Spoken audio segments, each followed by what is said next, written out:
And good morning to those in Australia and New Zealand.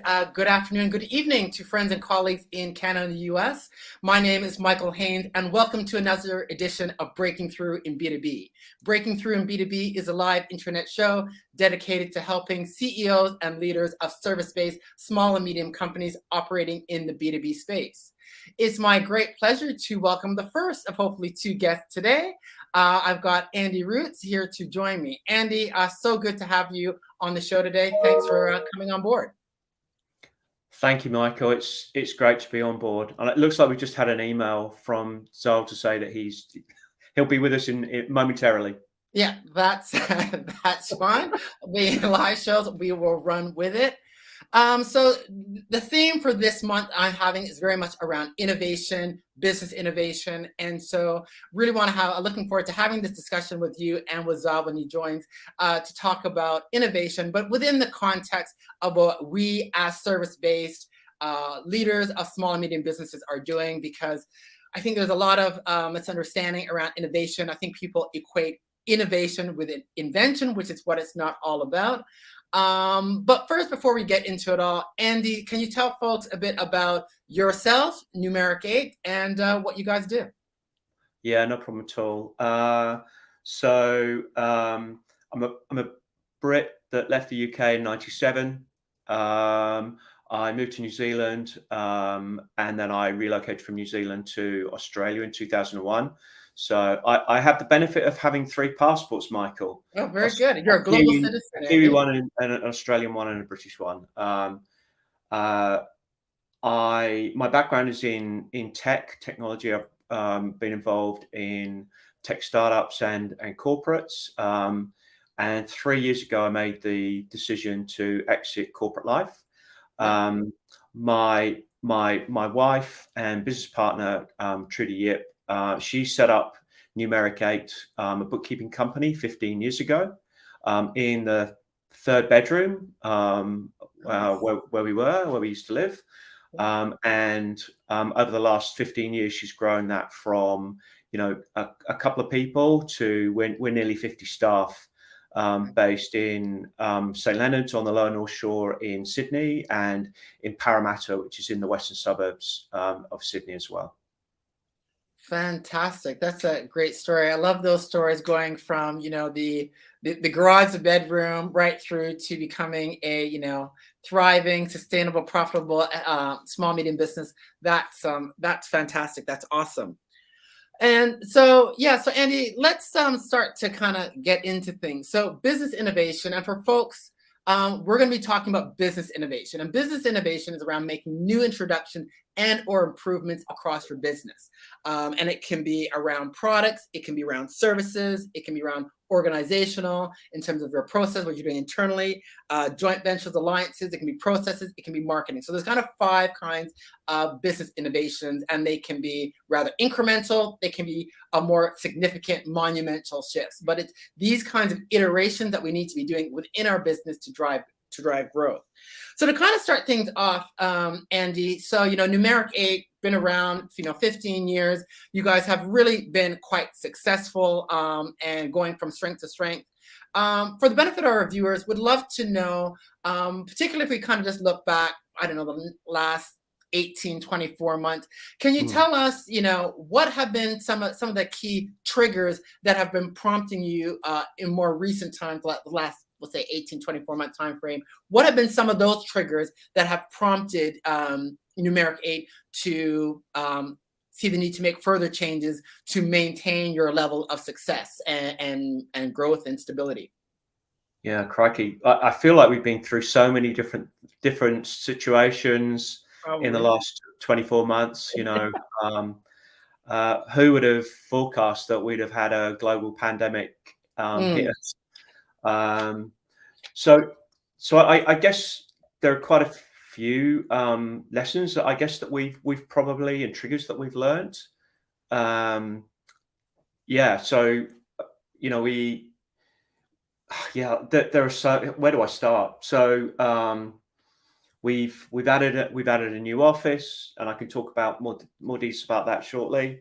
We've adopted cloud technology, Yeah. both internally and also externally, to help us be more productive and more client centric. Yeah. We've been really proactive in terms of what we've been doing outbound. So, through COVID, for instance, we set up a series of videos where we were just walking, business owners through some of the government measures around the government incentive plans for COVID support. So that, we're sending updates to our client base almost on a daily basis at one stage. But we were also turning those into videos and sharing that out amongst the broader audience. We've been very proactive in terms of our webinars. So, for business owners that aren't necessarily, tremendously financially literate, kind of dumbing down the finances of, the accounting and finances to make it really understandable and bite-sized Yeah. for business owners. So, our view is that business owners are often experts in what they do. Michael, you're an expert in what you do, but you may not have a master's in accounting or finance. No, I don't. No, I don't. We've kind of been very mindful of that, and tried to talk about the business of finance to help business owners understand the things that they need to think about as they look to grow their business. And they might be growing their business for a range of different reasons, right? It might be with a view to, they're going to sell their business in 3 to 5 years' time, or they might be looking to acquire a business to help them grow their business rather than trying to grow organically. Or they might be thinking about succession planning. So there are so many different things to think about here. So those are just some of the things that we've been doing. That's great, and we're going to come back to a couple of those in just a moment. But Sure. first, I'd like to welcome our second guest, Zal. Good morning. How are you? Thanks for being here. Oh, thank you, Michael. Good morning. Hi, Andy. Fantastic. Zal, for the benefit of our viewers watching, can you please introduce yourself and tell us a little bit about yourself and your firm, and then we'll kind of circle back and get back into the conversation about innovation. Okay, so a bit about myself. I'm the managing partner of Quantum.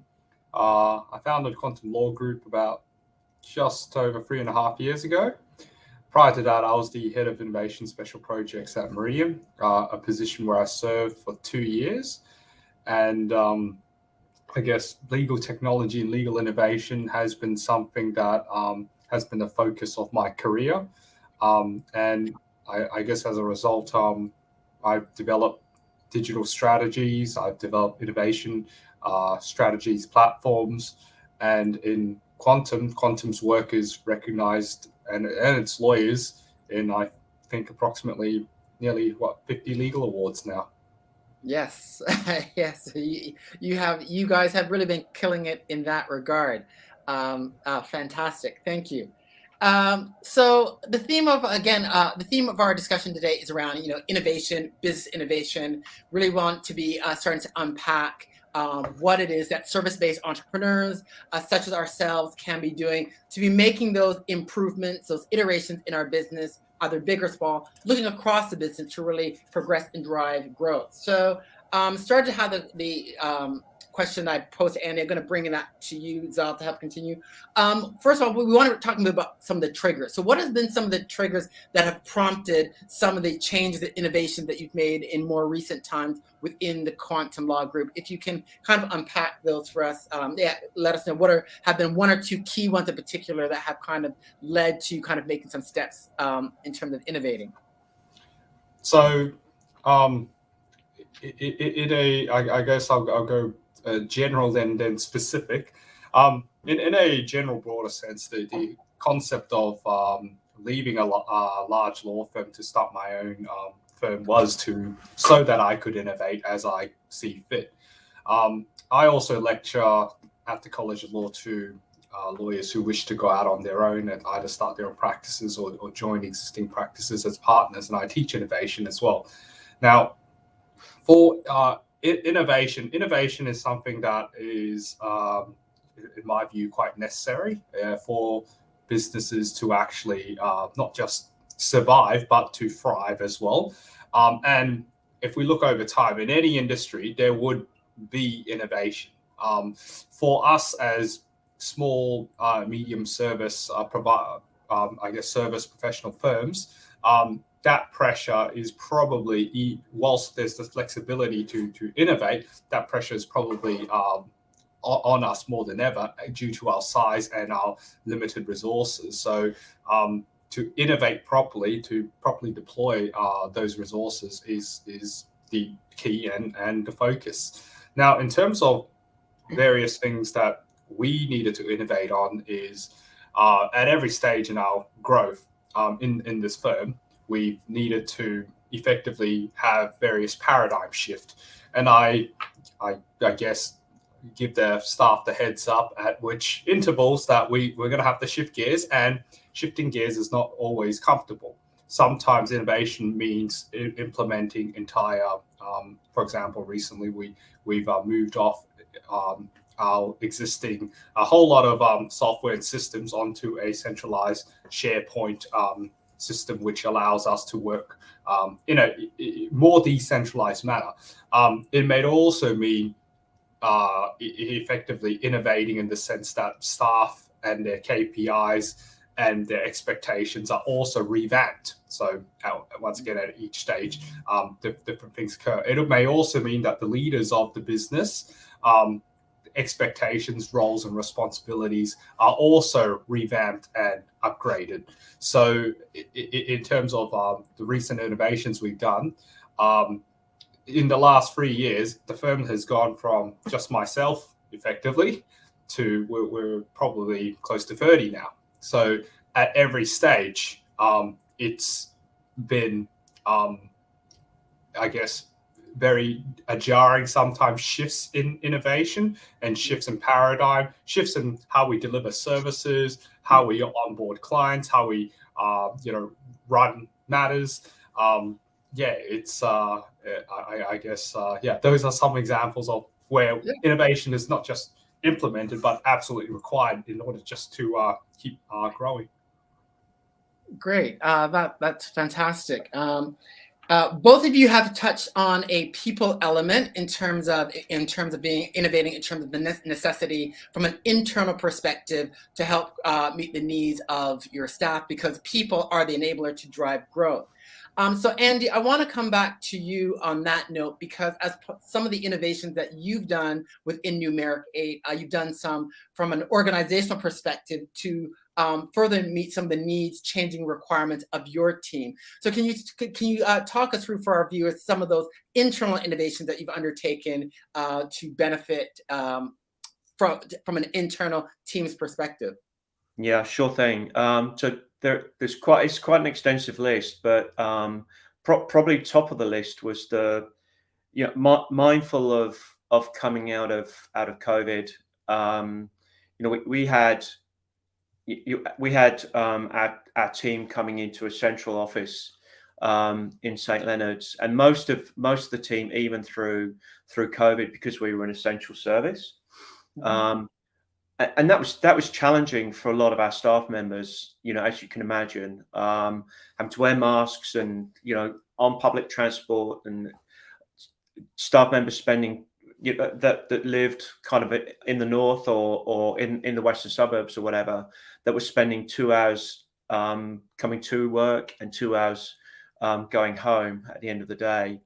So we kind of took a step back and looked at this. We have a very team-centric ethos. So we have what we call almost like account management team pods, where we have an account management leader. So they're our most experienced bookkeepers, and they work with a group to deliver services on behalf of Numeric 8 to our clients. So probably at the time there were 8 of our staff that were traveling, particularly from the western suburbs. So Parramatta, Penrith, that sort of area, coming into St Leonard's every day. So we made the conscious decision as things started to ease up, that we would actually take an office out to our staff members, because we, as I say, we wanted to foster that culture of teams and working together rather than actually people working from home. So we basically made the conscious decision around about June last year that we were going to open an office in Parramatta. And that office officially opened in August. So at the time we had 8 members of staff, and when we actually opened the office in August, September time, we actually opened with 14 staff, and now we're up to 20. So what we've actually found is that rather than opening an office to focus on being client centric, we opened the office to be our team centric or staff centric. And we found that the talent pool in the Western suburbs is so strong that we've been able to kind of grow our team in the West, and we'll continue to do that. And now we have team members that have come up to us and gone, I can't believe how much time you've given back to us, because a lot of our team members have young families. So when you hear from a team member that what used to take them 2 hours each way every day to come into an office, and it now takes them, it's a 10-minute walk from home to office. That's life changing for a lot of people, and for us that we've seen the benefits in the culture that's been developed out there, and the staff satisfaction levels. And staff retention. It's been a fabulous decision on so it's been a surprising but very, very positive decision that we made. So that's great, Andy. So you're really highlighting how innovation is not always necessarily forward looking in terms of meeting the needs of our clients and customers, but we also need to be considering innovation in terms of what it does from an internal operational team dynamic, etc. Zal, anything to add to that with regards to anything that you have done within Quantum in terms of from an internal perspective, either from a team perspective, that centricity, any things you've done internally from that perspective, similar to what Andy's talked about?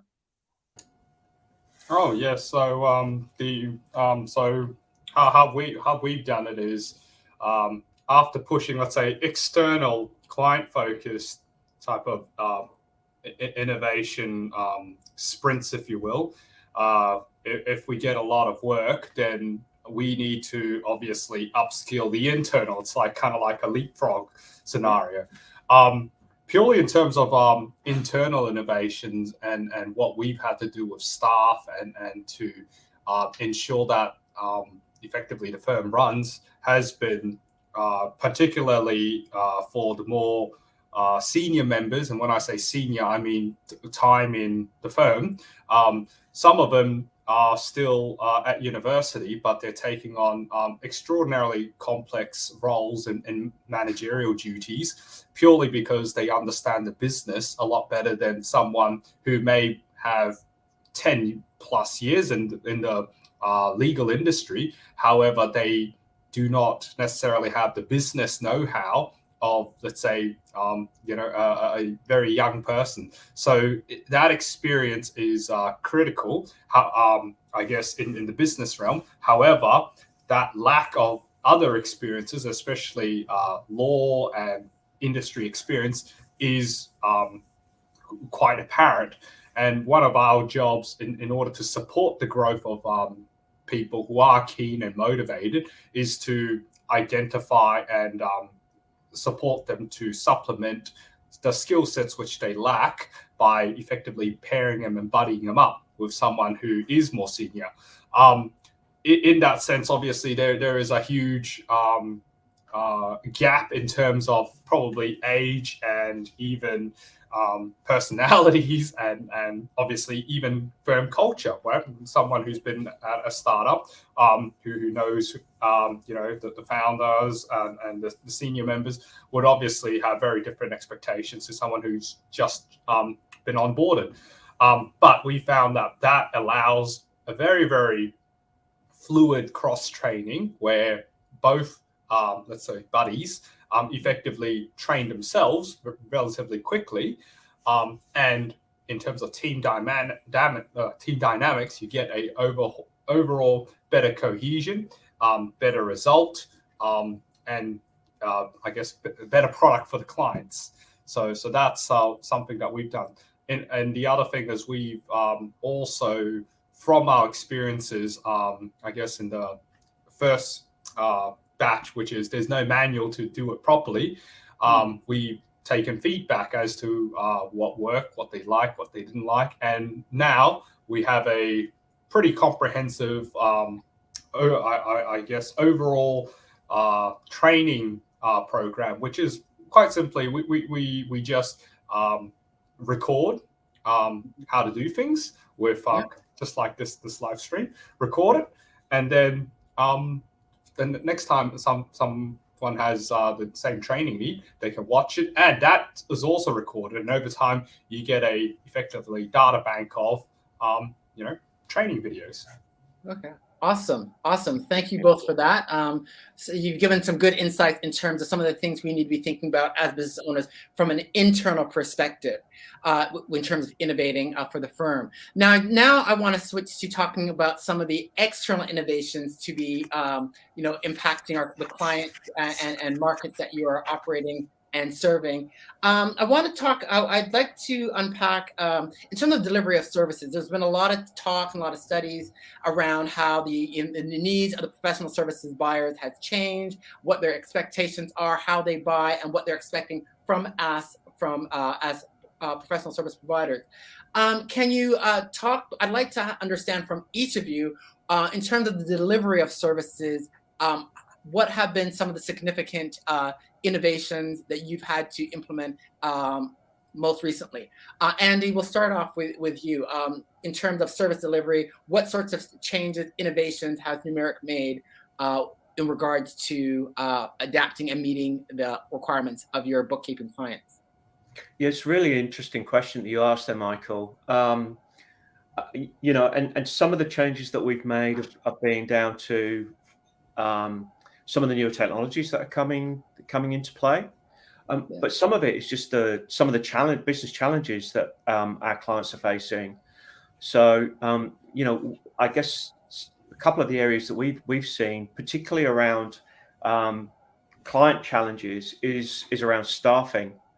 So, as things started to open up again, we were finding that clients or prospective clients were reaching out to us because they had skills gaps. So they'd either kind of folded elements of their business and didn't have staff internally, or the staff that they had in very specific roles. So it might be in payroll, for instance. Those staff members were leaving because they were being offered significantly more money elsewhere, or they were bringing their own kind of internal finance folks into the business, and they just couldn't cope with the range of different skills that were required to actually deliver on a client's expectations. So I guess what we've been able to deliver to clients in those circumstances is a team ethos. So we kind of have this notion of a pod of a very senior bookkeeper. All of our bookkeepers are qualified accountants, by the way. But this notion of a pod where our most experienced account manager or bookkeeper is working with a group of skilled, more junior folks. So our team leader typically will have a finance controller background, and the junior team members will be payroll specialists, or they might have skills around bank reconciliations, accounts payable or accounts receivable. Right. So what we're able to do is we're able to offer like a full finance function to a client for a similar cost to what it would cost them to have just one fully funded person within the business that generally is only skilled in one area. So they might be skilled in payroll, but the client may have a requirement around payroll, BAS preparation, submission, doing the bank reconciliations. They may be an e-commerce company and they're looking, they may want somebody with skills around inventory and stock management. And a lot of the medium-sized companies just don't have the kind of cash to flash around to spend on building a finance team. So we're able to actually provide that full function for a similar price point for them to have a fully landed one person. So we found that's been a really, really strong play for us. So that end to end, providing that end to end solution to meet some of the inherent skills gaps. So as opposed to going very narrow, you've been able to go broader and provide a broader holistic solution. Fantastic. Zal, I would be interested in knowing, in terms of service delivery, what sorts of innovations have you and the Quantum team made in terms of some of the delivery of services, and what were some of those prompts that led to that? In the beginning with Quantum, it was a very traditional law firm, because my experiences has been in large traditional law firms. However, over the last 3 years or so, I have slowly, bit by bit, effectively tried to overhaul the offerings of Quantum in such a manner that it could comprehensively service not just some areas of law, but effectively all areas which our clients require. So when Quantum was started, it was just offering commercial and the commercial litigation in its practice areas. Now we have commercial litigation, property, family, criminal, intellectual property, and even a taxation practice now. So we're building out those practice areas.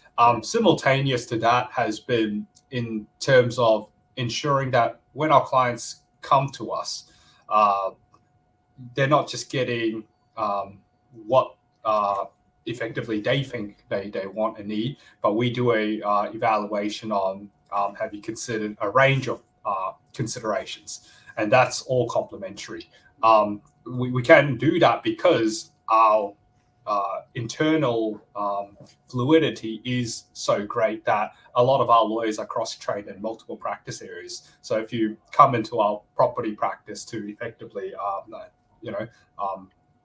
buy a commercial property or even a residential property, our lawyers can effectively go, hang on, have you thought about all these trust implications and whatnot? So it provides a better comprehensive service. But that was probably 2 years ago now. Since then, we've gone one step further and effectively, where a client has a business, where a client, effectively doesn't know what they don't know in terms of the legal requirements of their business, for example, documentation, compliance, all those. Once again, we effectively take hold of their hand and walk them through everything in all practice areas, ensuring that their business is fully compliant and all the documentations are sorted. And once again, that's offered effectively as a fixed fee service. So clients can get tens of thousands of dollars if they went to a traditional law firm to get like 20 different documents. But effectively, if we sort them out and we have a separate packaged offering for this, we'll check their lease, we'll help them do all their employment agreements, we'll make sure they have employment policies in place, make sure they have supply agreements, terms and conditions, the whole suite. That way they can focus on doing their business and not worry about the legal implications. In addition to that, we also ensure that they have a kind of like a helpline, so that we're not just their lawyers that they call, but also their lawyers that are intimately involved with the company. So that's also complementary. And whenever there is an issue, which potentially could, we don't know if it's like a small issue or a catastrophic issue, they generally can just flick it over without worrying about, oh, these lawyers going to charge me, just look at my documents. Well, we already know your documents because we did all your documents. And we can tell you and guide them exactly the step-by-steps that they need to take in order to reduce that risk or to just make it go away. So that's a service that we offer. It's called Quantum Cover. And that's probably been the product of everything the firm has done in the last 3.5 years to get to that stage.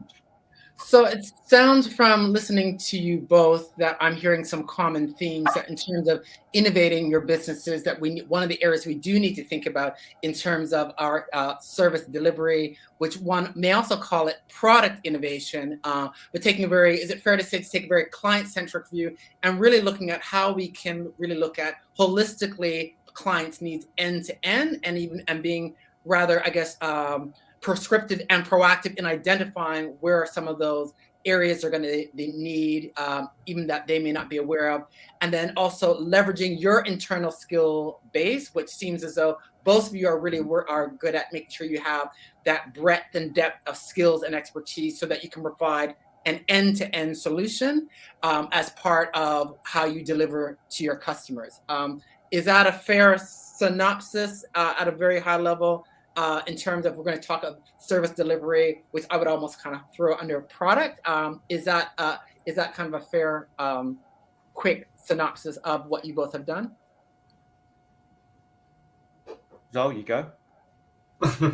Well, I quite like the saying by Henry Ford. He said that if I asked people what they wanted, they would have told me faster horses. So I guess, as I was mentioning at the beginning of this live stream, was that because we are in our segment of the market, this is probably where a lot of innovation happens, because we don't have the red tape and the I guess the rigidity of let's say a larger organization, which is great. Accordingly, I guess the focus on making our product or services better than our competitors is always going to be there. Otherwise, what's the difference? We can go to trusted name brand to get the same product or service offering. So in making a better product or service, if you will, it's probably not just ideal, but probably also crucial.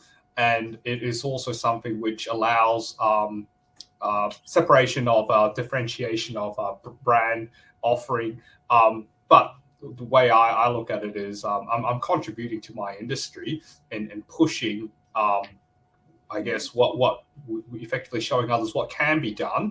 Of course, on the back end, there's a lot of work in actually even attempting to do this, because there's all different areas of law have different margins, different costings, different labor requirements, different risks allocations.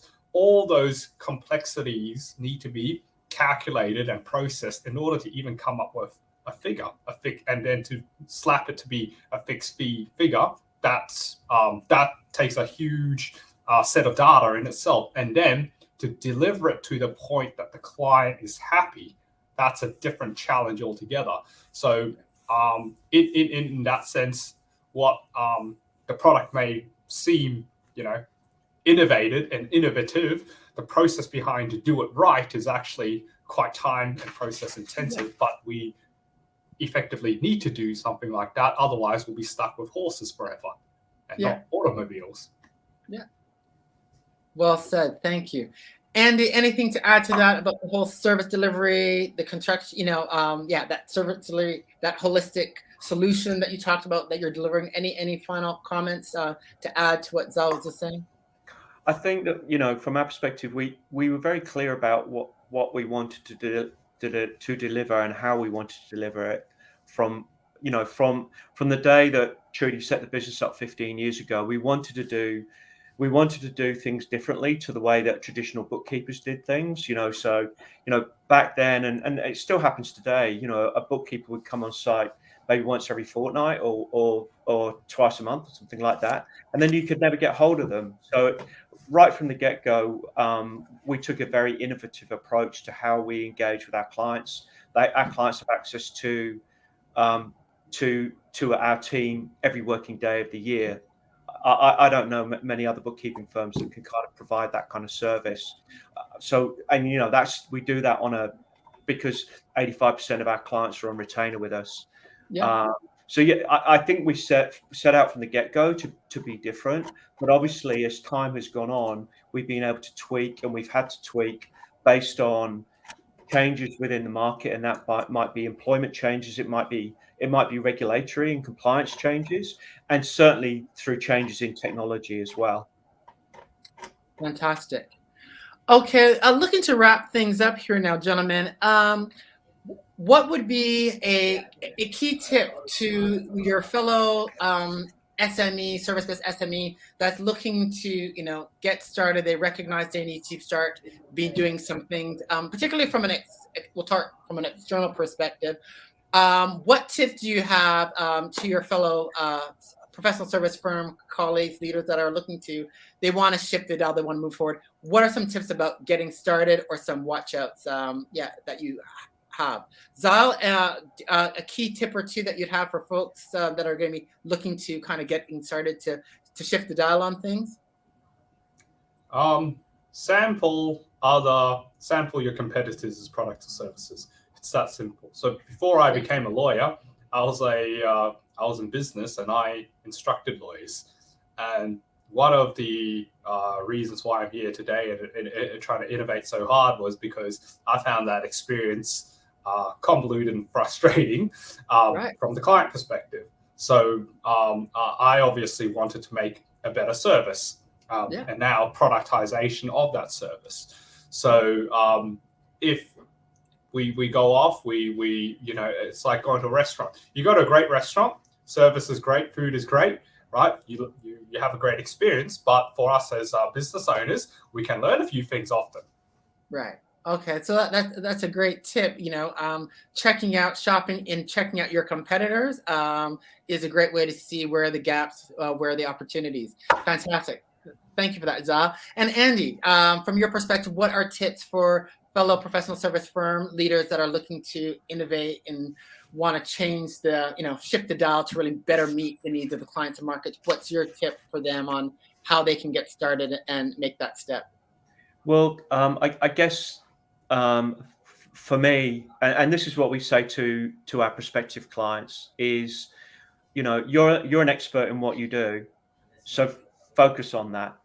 So from our perspective, we use a third-party marketing agency because we use a lot of tools. So we use HubSpot for our CRM and our website.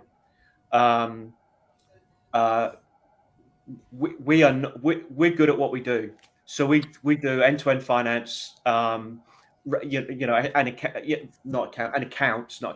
Accounts really well.